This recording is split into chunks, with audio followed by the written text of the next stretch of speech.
देखिए, जैसे कि देश भर के अंदर चर्चाएं चल रही हैं कि केंद्र सरकार सार्वजनिक परीक्षाओं में पेपर लीक और नकल की जैसे अपराधों पर और अधिक प्रभावी एवं कठोर कानूनी व्यवस्था लाने जा रही है। यह करोड़ों युवाओं की मेहनत और उनके भविष्य की रक्षा की दिशा में एक बड़ा कदम है। देश के यशस्वी प्रधानमंत्री श्री नरेंद्र मोदी जी का हमेशा से स्पष्ट मत रहा है कि युवाओं की मेहनत और उनके सपनों के साथ खिलवाड़ करने वालों के लिए नए भारत में कोई जगह नहीं है। प्रधानमंत्री जी उनके भविष्य को ध्यान में रखकर निर्णय लेते हैं और युवाओं के हितों को सर्वोच्च प्राथमिकता देने का काम आदरणीय प्रधानमंत्री जी करते हैं। मुझे पूरा विश्वास है उनके नेतृत्व में पेपर लीक माफिया और नकल गिरोह युवाओं का भविष्य लूटने वाले किसी भी व्यक्ति को बख्शा नहीं जाएगा। जो भी युवा की मेहनत पर डाका डालने की कोशिश करेगा उसके खिलाफ पूरी कठोरता से कार्रवाई की जाएगी। पेपर लीक की घटनाएं पहले की सरकारों में भी होती रही है, परंतु किसी ने भी पेपर लीक के विरुद्ध कोई कानून नहीं बनाया।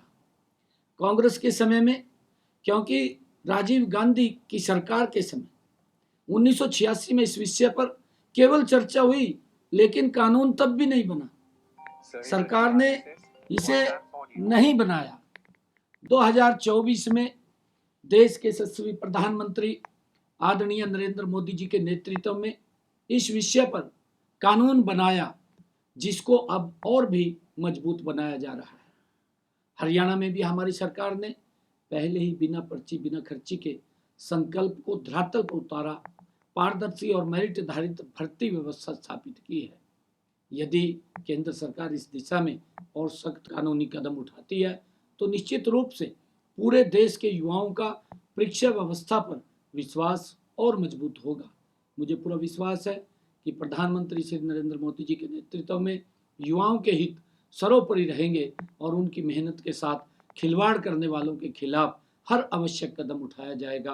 आदरणीय प्रधानमंत्री जी जो कहते हैं उसको पूरा करते हैं और मुझे, क्योंकि ये कैबिनेट के अंदर ये विषय आया, कैबिनेट ने उसके ऊपर मुहर लगाई, अब लोकसभा के अंदर ये बिल आएगा जिससे कि हमारे युवाओं को और उनके अधिकारों को सुरक्षा मिलेगी।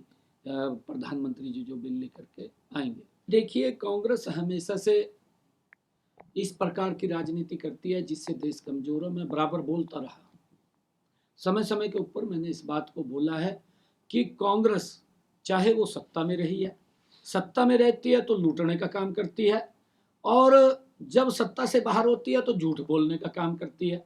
ये लगातार देश को कमजोर करने का काम ये कांग्रेस पार्टी करती है।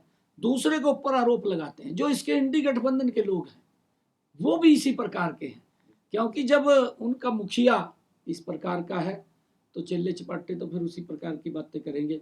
अभी अगर आप पंजाब की बात देखें, पंजाब के अंदर भी अब राहुल गांधी को दिखाई नहीं दिया, मेरे ख्याल से राहुल गांधी को सुनाई नहीं दिया होगा, इंडी गठबंधन के नेताओं को दिखाई नहीं दिया।